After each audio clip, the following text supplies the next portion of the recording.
जिस व्यक्ति को आगे बढ़ना है, जिस व्यक्ति को खूब तरक्की करना है, उसको 3 चीज़ों का स्मरण रखना है।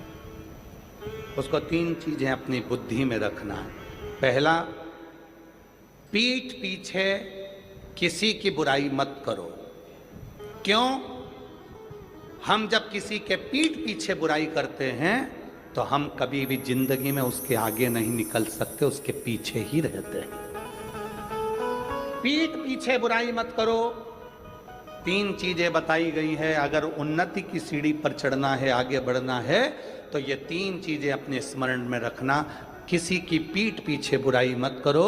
हम किसी की पीठ पीछे बुराई करते हैं तो उसके पीछे ही रहते हैं, कभी जिंदगी में आगे नहीं बढ़ पाते। दूसरे नंबर पर, जो आपकी निंदा करे, जो आपकी बुराई करे, उसको गले लगाओ, चाय पिलाओ, नाश्ता कराओ, समोसा खिलाओ, मक्खन पराठा खिलाओ। क्यों?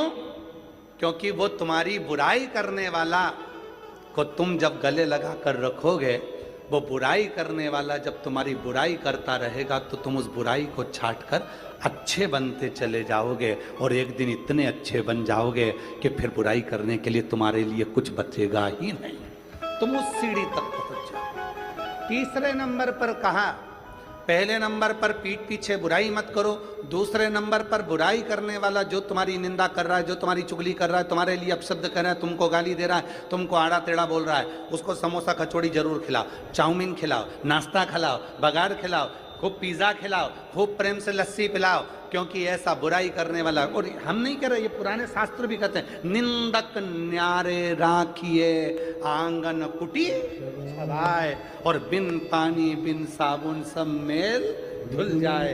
अर्थात जो निंदा करने वाला है उससे अपने हृदय से लगा कर रखना। कम से कम वो तुम्हारी निंदा कर कर तुम्हें साफ तो कर रहा है, तुम्हारे पाप को वो झेल तो रहा है। अगर निंदा करने वाला नहीं होगा तो तुम सब बीमार पड़ जाओगे।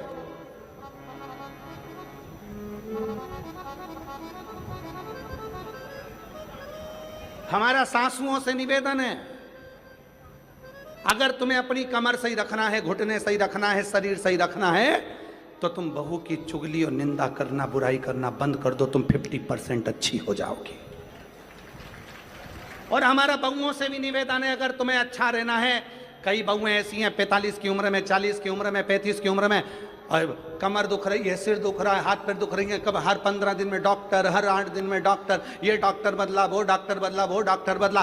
कारण क्या है? क्योंकि तुम सास की निंदा करती होगी, और निंदा का मतलब आप सब जानते हो, शिव महापुराण में वर्णन आता है, निंदा की एक कथा आती है, बड़ी सुंदर कथा है, आप सुनिएगा, फिर आप याद करिएगा कि सियोर वाला बाबा गलत तो नहीं बोल दिया। एक कथा आती है, एक संत का झोपड़ा था,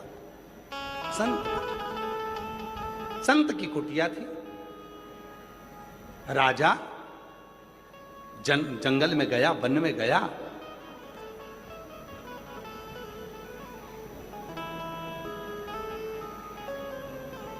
घूम फिर कर अपने घर गए। एक दिन वही संत भ्रमण करते करते राजा के दरवाजे पर गया और राजा से कहा, महाराज कुछ दे दीजिए भिक्षा। राजा गुस्सेल था, क्रोध में था, उसको गुस्सा आ गया, गुस्सा और गुस्सा आया तो उसने गुस्से में आकर, घोड़े की लीद पड़ी थी, वो लीद उठाकर उसने संत के कटोरे में डाल दी।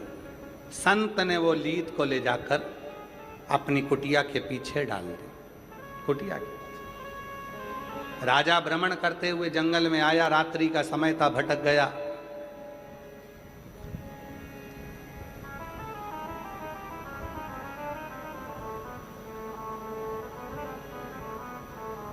संत के दरवाजे पर आकर उसने देखा, संत तो है, घोड़े की लीद पीछे पड़ी है, और काय का संत जो घोड़ा रखता है घूमने फिरने के लिए।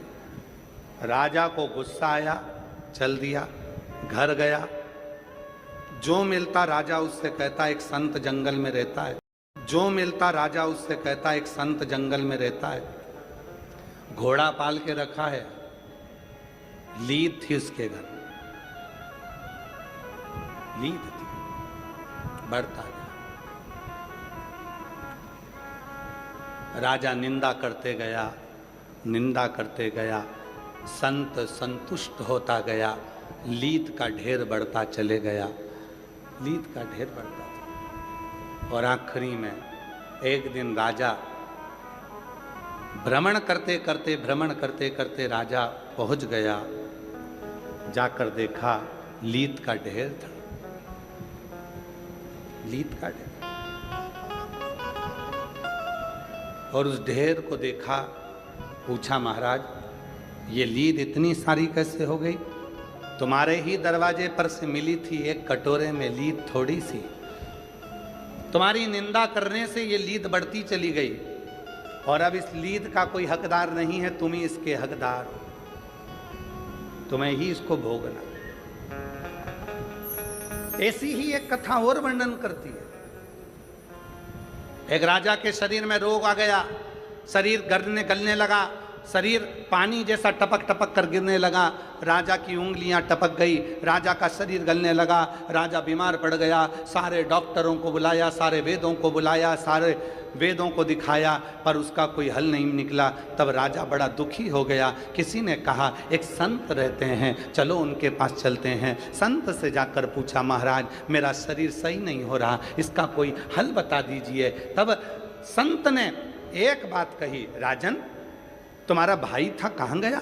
कहा वो तो मर गया। तुम्हारी भाभी कहाँ है? तो कहा वो अपने कमरे में।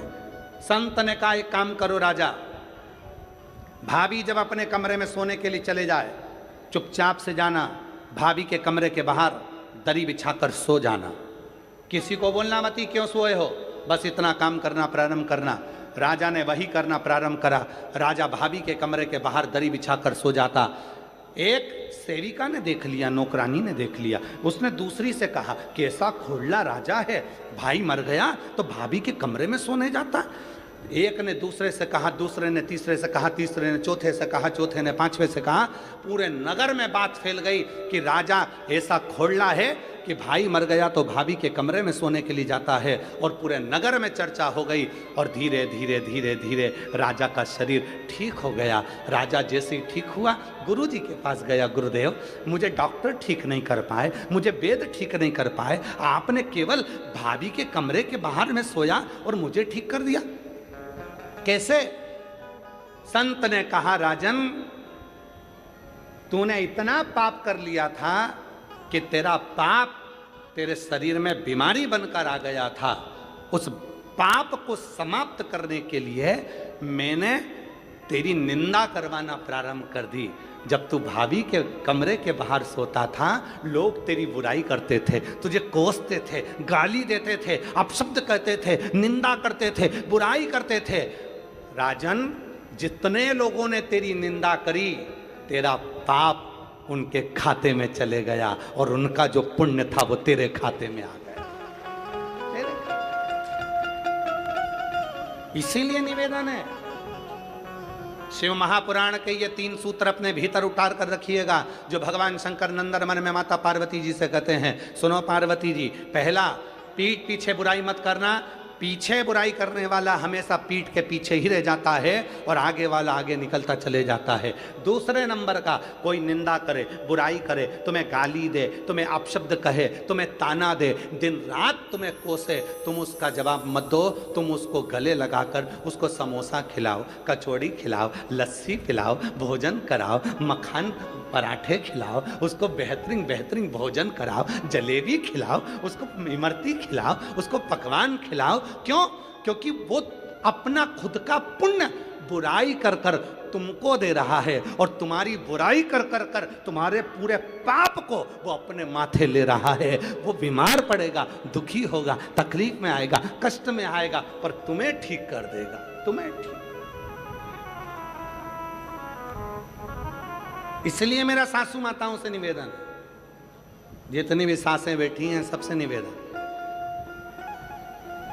स्वस्थ रहना है तो निंदा मत करो। बहू की निंदा करी तो बहू का पाप तुम्हारे माथे पर, और तुमने जितनी माला जपी उसका पूरा पुण्य बहू के पास। इसलिए याद रखना, एकदम शांत। तुम किसी घर में देखना, बहुएं तो दिन भर बीमार रहती हैं और सास एकदम चकाचक डेंटिंग पेंटिंग कर